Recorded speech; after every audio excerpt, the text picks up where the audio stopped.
Let me share with you a new self-storage metric. Well, it's not new, but it's one that I'm paying a lot of attention to now that I never really paid a whole lot of attention to before. My name's Mark Helm. I'm the author of Creating Wealth Through Self-Storage, and I'm the creator of the Self-Storage Quick Start Academy. The Quick Start Academy and all of what I do, including this episode, is designed to support the small investor who wants to get in the self-storage business and who wants to grow their self-storage business, strategically do so in a way that creates true wealth and a fulfilling career. This is absolutely the best business there is for the small investor. But let me share with you something I'm putting my eye on as we prepare for 2018, and I never paid a whole lot of attention to. Yes, I've tracked it off and on before, but it's not something I've had to make a lot of decisions around, at least not yet. And that metric is cost per lease. How much does it really cost us to get a lease in the door? Now, the reality is, if you're running at 95% and all you have to do is like turn the lights on in the morning and you stay at 95%, that's a metric that really doesn't mean a lot to you because you're not putting a lot into it. But let's assume more and more competition hits the market. Your move-outs remain the same, but your move-ins start slowing down. You've got to do something now. You've got to actually take some action steps. You've got to actually burn some calories to figure out how to get the number of people in your sub-market who are going to rent self-storage to come to your facility as opposed to your competition's facility. Now that number starts to be somewhat important. Why? Because that number tells you what you can spend and what you can offer as an incentive to have that customer who's going to rent turn their car and drive to your facility. Here's the deal. We have gotten spoiled, and I mean spoiled, over the last few years in this business. Let me just share with you a typical facility. This is the first facility on the spreadsheet as I looked at the third quarter 2017 cost per move-in, and I'll show you how we calculate it. You take your total marketing cost, whatever goes in it, website, advertising, referrals, for whatever time period, and divide it by the number of move-ins. We had $31.72 per move-in in the third quarter. Now, no, I don't include payroll in this number. I don't include maintenance. I include marketing, referral fees that we pay, the cost of our website, maybe now the cost of a kiosk in there. Now, that's typical in our portfolio. And if you're running 93 or 95%, I bet it's typical for you. If you've been around this business a while, you remember the days you were paying $30,000, $50,000 a year for Yellow Page ads. You know, we've gotten spoiled in this industry. And here's what I predict is going to happen for many of us. I predict that in many of our submarkets, new competition is going to hit the market. And they're going to be very aggressive. They'll be offering steep discounts to fill their facilities up. And your facility is going to have the normal number of move-outs. And then you'll start noticing that the move-ins start slowing down. And then you'll say, well, it was only this month. And then it was only this quarter.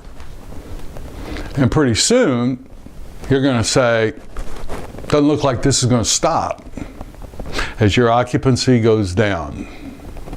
And then you'll scramble. And then we will run ads, we'll run events, we'll put ads in papers, we'll run specials, we'll have balloons up, may even have airplanes flying through the air trailing with half off your first month or first month free. Who knows? But usually what happens is owners scramble and do 5 or 10 things, hoping one of them will work. And then if you actually do get some traction, you're not sure which one it is, and you're not sure what to scale up. Now, why do I say that? Because I've seen it. I noticed myself doing that in a sub-market. I noticed other people doing it in some of the larger sub-markets of some cities where a lot of new products hitting the market. And that's no way to run a business. So, in January, we're going to talk about how to address increasing competition and how to effectively market in a way that will bring customers in your sub-market to your facility instead of your competition's facility.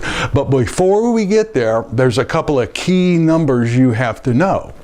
Why? Because these numbers will tell you how much you can spend on that marketing and where that money should be going. Should it be going into discounts? Should it be going into marketing? How much into the marketing and how much into the discounts? But you got to know your numbers.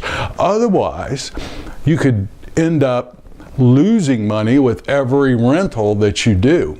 The last time I ran a Yellow Page ad, it cost me $3,500 per move-in to get those customers, but the average value of that customer was only $2,200 at the time. So I was losing money every time someone signed a lease on my last Yellow Page contract. Don't do that. So the two numbers that I invite you now to get your arms around so that when we start doing our work together in the beginning of 2018, you know your numbers. The first number is this. It is cost per move-in. And that's fairly easy to calculate. Like I said, you just take the cost of your website, the cost of your marketing, the cost of your referrals, anything dealing with advertising, and you divide that by the number of move-ins you have. The second number that's critical to know is the average value of a customer. Now, it's a little harder to figure, but it's not hard. Many of the operating systems that you have print out reports that will give you the exact data you need. If you watch episode 115, and there will be a link to it in this video, if you watch episode 115, that shows you exactly how we calculate the average value of a customer. And I think you will be surprised at the average value of a customer if you don't know what it is. Now, let's say that the average value of your customer is $2,000. And let's say you're currently spending $35 per move-in to get a customer. What would you spend? Well, ultimately it depends on what your occupancy is. If you're in a lease-up situation, you'd spend some money, wouldn't you? How much would you spend? Would you spend $1,000 to get a customer worth $2,000?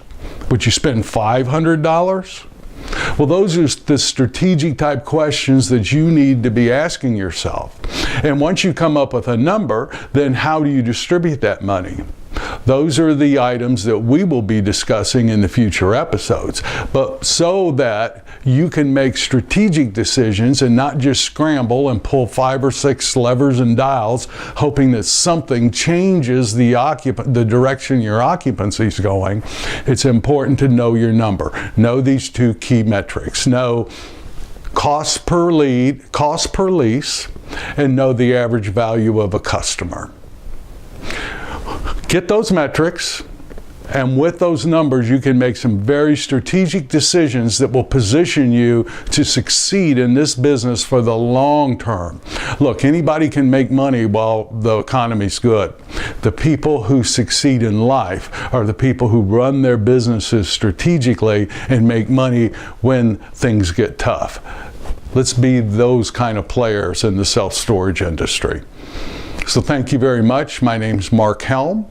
I'm the author of Creating Wealth Through Self-Storage, and I'm the creator of the Storage World Analyzer. Storage World Analyzer is a fantastic financial analysis tool designed specifically for the self-storage industry. I use Excel and used Excel for years, but I noticed I ended up making mistakes using Excel. So we took a financial analysis process that works extremely well for self-storage, and we turned it into a cloud-based platform that anyone can use. You don't even have to be good with numbers to use this program and generate reports to give you a lot of key information that you need to know as you are looking at acquiring self-storage. If you're not using it, my invitation is explore it. It's at creatingwealththroughselfstorage.com, or you can go to thestorageworldanalyzer.com and find out more about the Storage World Analyzer. I'll see you next week, and thank you very much.